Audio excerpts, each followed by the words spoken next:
Bonjour mes frères et sœurs, et en ce lundi, nous continuons ensemble l'étude du chapitre 6 de l'Évangile de Marc. Notre bon Père du ciel, comme il est bon de s'arrêter et d'écouter ta voix.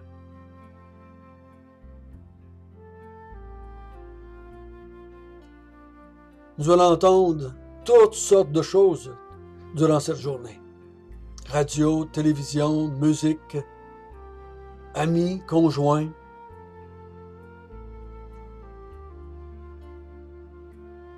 Et nous voulons que ta voix, ce que tu nous enseignes, soit un filtre à tout ce que nous entendons, afin qu'on puisse discerner la vérité du mensonge. Surtout à ton sujet et au sujet de ton Fils Jésus. Donc encore une fois ce matin, instruis-nous, que ton esprit puisse saisir nos cœurs et nos pensées et renouvelle notre intelligence. Au nom de Jésus. Amen. Nous avons vu jusqu'à date que dès le premier chapitre, il est annoncé par Jean et par Jésus, le royaume de Dieu est proche. Donc il faut toujours tenir comme contexte que quand les choses dont Marc parle se passent, le royaume n'est pas encore installé. Il est proche, il s'en vient. Quand Jean commence, le royaume va être installé 3 ans plus tard. Quand Jésus commence, 3 ans plus tard. Et quand les apôtres vont œuvrer avant le départ de Jésus, c'est avant que le royaume de Dieu soit installé. Donc, il faut toujours se rappeler ça dans notre esprit. L'auteur nous parle d'événements, d'histoires, de situations qui se sont passées avant le début de l'Église dans Acte 2. Sans ça, on va mal interpréter les textes, on va les appliquer à des chrétiens quand Jésus parle à des gens non chrétiens, en grande partie du moins. Si je résume, Jésus a enseigné. Et plus il enseignait, plus la pression des chefs religieux montait contre lui. Plus les gens avaient de la difficulté à accepter son enseignement. Oh, ils aimaient bien les miracles. Ils aimaient bien qu'il chasse les démons. Mais son enseignement les troublait. Et des fois, les offensait, les poussait à des actions très violentes. On a vu qu'ils veulent le tuer. Mais sont incapables de justifier leur action. Parce qu'ils voient bien ce qu'il fait. Ils voient sa sagesse, ils voient son intelligence, ils voient sa puissance à travers les miracles. Mais ils ne savent pas comment interpréter cela. On a vu dans le chapitre 5 la foi. Sans la foi, il nous est impossible de lui être agréable. Sans la foi, Jésus ne fait rien pour les êtres humains. Je parle personnellement. Même si je n'ai pas la foi que la terre tourne, elle va tourner quand même. Mais pour que Dieu intervienne dans ma vie et qu'il change ma vie, il faut qu'il y ait de la foi. On a vu dans les premiers 6 versets du chapitre 6 que sa famille, dans sa patrie, ses amis, sa maison, ses parents ont bien la difficulté à accepter ce qu'ils déclarent être. Parce qu'ils ont dit, nous le connaissons, c'est le fils de Marie, on connaît ses frères et on connaît ses sœurs. Comment peux-tu être le Messie? Comment peux-tu être le Fils de Dieu?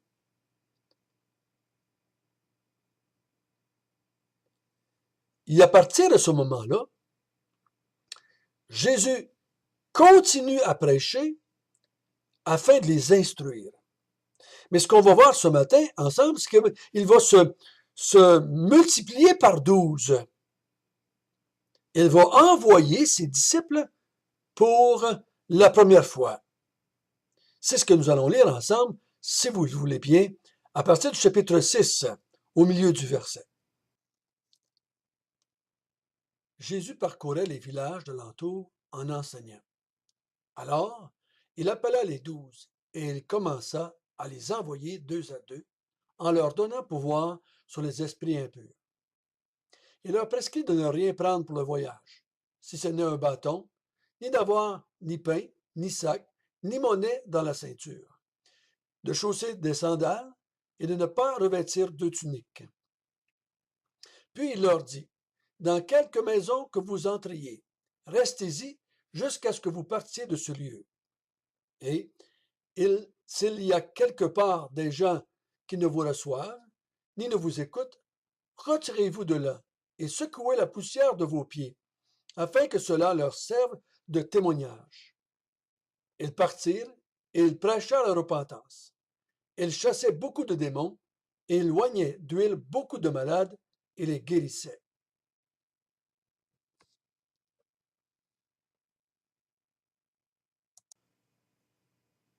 Donc Jésus appelle ces 12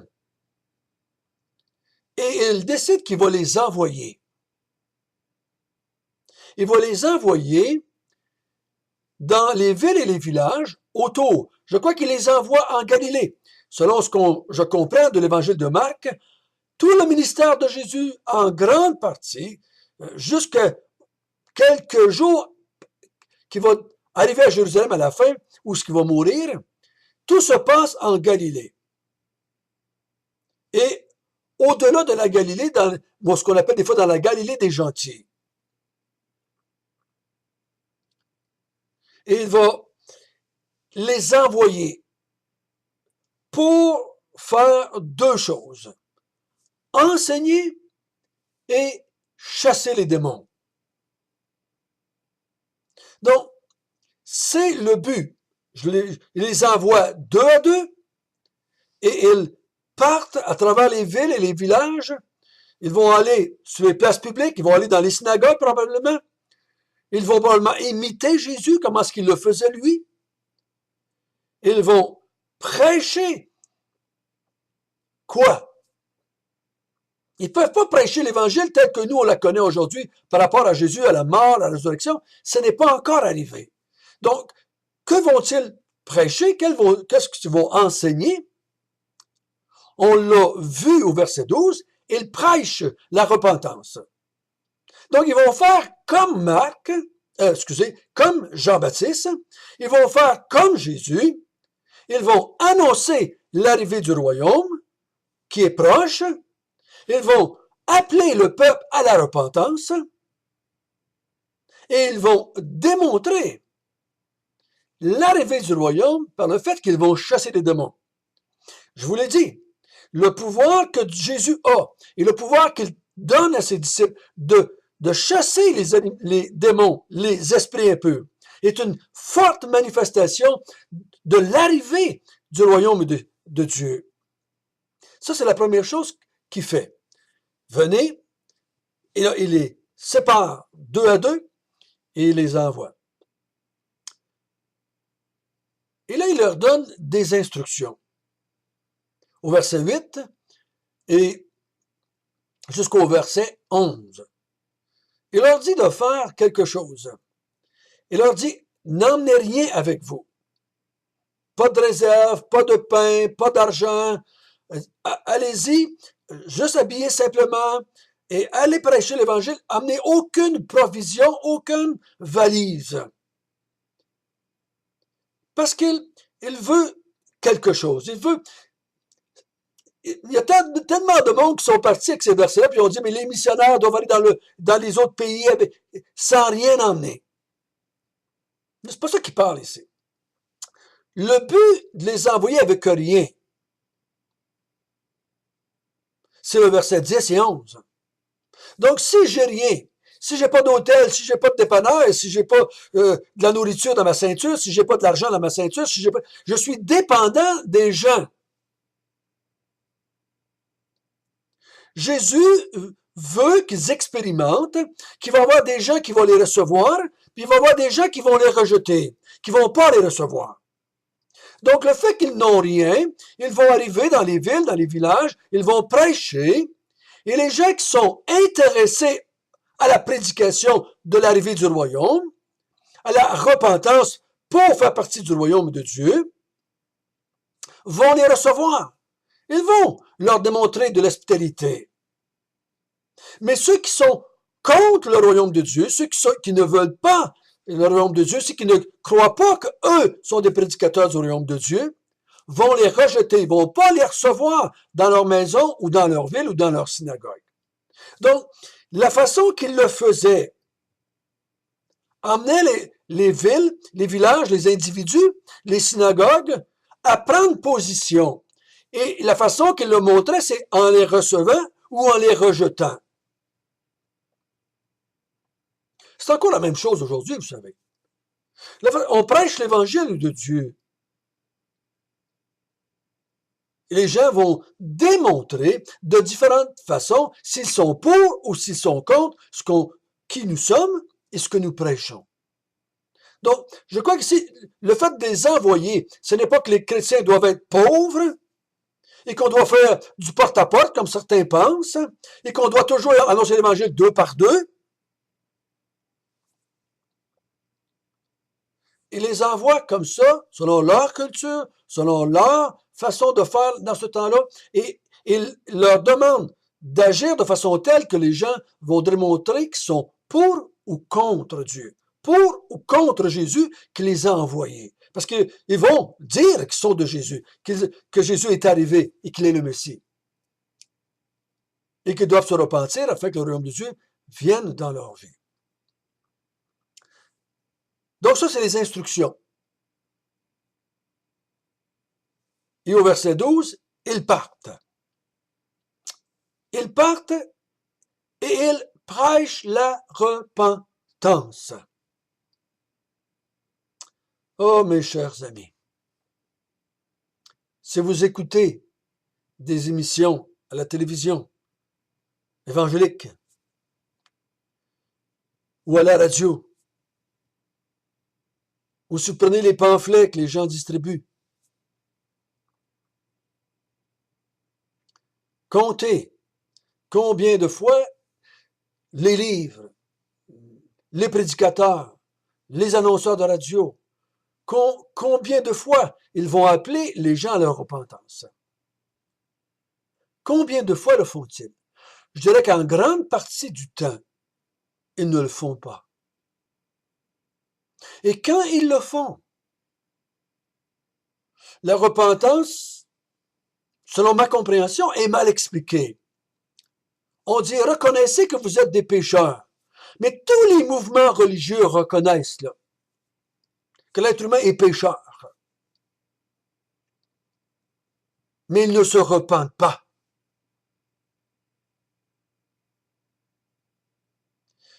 Il faut vraiment qu'on mette une emphase là-dessus. Et si on explique bien aux gens la repentance, ça va être moins dur après de les instruire dans la vie chrétienne. Quand Jésus a dit à ses disciples, allez, faites de toutes les nations des disciples, ça veut dire la même chose que la repentance. Allez parmi le monde et demande-leur de devenir mes disciples. Le mot disciple, vous savez, ça veut dire élève. Demande-leur de venir se mettre à mes pieds et je vais les instruire. Je vais leur dire ce qui est la vérité. Je vais leur dire ce qui en est selon Dieu, selon Jésus. Je vais leur dire ce qui en est du ciel, de la terre. Je vais leur dire ce qui en est de la création et de la fin du monde.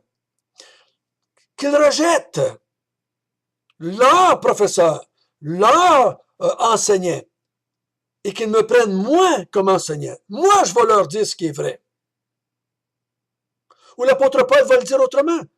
Détournez-vous de vos idoles et tournez-vous vers le Dieu vivant pour le servir. Nous devons aider les gens à réaliser qu'ils sont des ennemis de Dieu, qu'ils n'aiment pas Dieu, qu'ils ont rejeté Dieu en Adam et Ève. Oh, plusieurs parlent de Dieu, prient Dieu, mais ils veulent utiliser Dieu.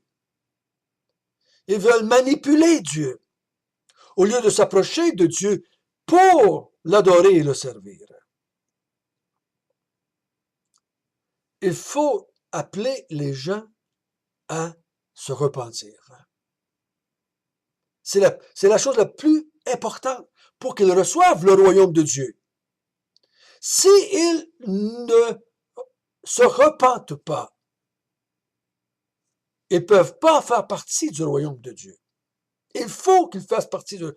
Et si ils ne sont pas dans le royaume de Dieu, c'est parce qu'ils ne sont pas sous le règne de Dieu. Dieu n'est pas leur Dieu, n'est pas leur roi. Il faut les aider à réaliser ça. Donc, soyons de ceux qui appellent les gens à la repentance. Utilisez les mots que vous voulez. Parce que si j'appelle les gens de mon voisin, je dis « repens-toi », il ne sait pas qu'est-ce que ça veut dire. Donc, je dois prendre des expressions, des histoires, des anecdotes, des images qui vont l'aider à comprendre qu'il est séparé de Dieu, qu'il est ennemi de Dieu, qu'il est étranger pour Dieu. Que Dieu n'est pas son Père, que Dieu n'est pas son roi, son Seigneur. Comme Jésus l'a dit à un moment donné, il faut qu'ils réalisent qu'ils sont des enfants du diable et non pas des enfants de Dieu. C'est pas facile. Et c'est ça souvent que les gens vont rejeter. Ils prêchent que l'homme de Dieu est proche, ils appellent les gens à la repentance et ils font des leçons de choses par après, comme Jésus, au verset 13. Ils chassent beaucoup de démons et ils font beaucoup de miracles et de guérisons. Enfargeons-nous pas ici dans loin d'huile. Je ne sais pas pourquoi Marc a pas, je ne sais pas pourquoi les apôtres le font. On ne voit jamais Jésus le faire. Je crois que c'était une façon dans ces temps-là. On avait l'habitude d'utiliser l'huile pour guérir les malades, pour mettre ça sur les plaies. Donc, est-ce que c'est ça? Je ne pourrais pas garantir. Mais une chose est certaine, ils imitent Jésus, qui chassait les démons et qui guérissait les malades pour démontrer que le royaume de Dieu était proche et il arrivait. Qu'ils étaient, eux, des porte-paroles de l'arrivée du royaume de Dieu bientôt. C'est pour ça que je dis qu'il faut faire attention. Nous sommes avant l'arrivée du royaume de Dieu. On prépare le peuple à recevoir le royaume de Dieu qui va venir, qui va s'établir après la mort et la résurrection de Jésus. Ce que les apôtres ont fait, ce que Jésus a fait, nous ne pouvons pas le reproduire, nous. Comme chasser les démons ou faire des miracles. On ne peut pas le reproduire. Pourquoi? Parce que le royaume de Dieu est déjà établi maintenant. C'est fait, c'est démontré. C'est démontré qu'il était le Messie. C'est démontré que le royaume arrivait. C'est démontré que le royaume a le pouvoir de renverser la chute, de renverser les effets du péché. C'est démontré, c'est prouvé. On n'a pas à vouloir, nous maintenant, 2000 ans plus tard, le prouver. Nous pouvons appeler les gens à se repentir et à croire que le royaume de Dieu est arrivé en Jésus. Notre bon Père du ciel, merci. Merci qu'à cause de toi, nous avons la conviction que le royaume de Dieu est arrivé, qu'il a été établi par Jésus et les fondements ont été mis en place par les apôtres. Oh notre Dieu, aide-nous appeler les gens à la repentance et en la foi dans le royaume de Dieu. Amen.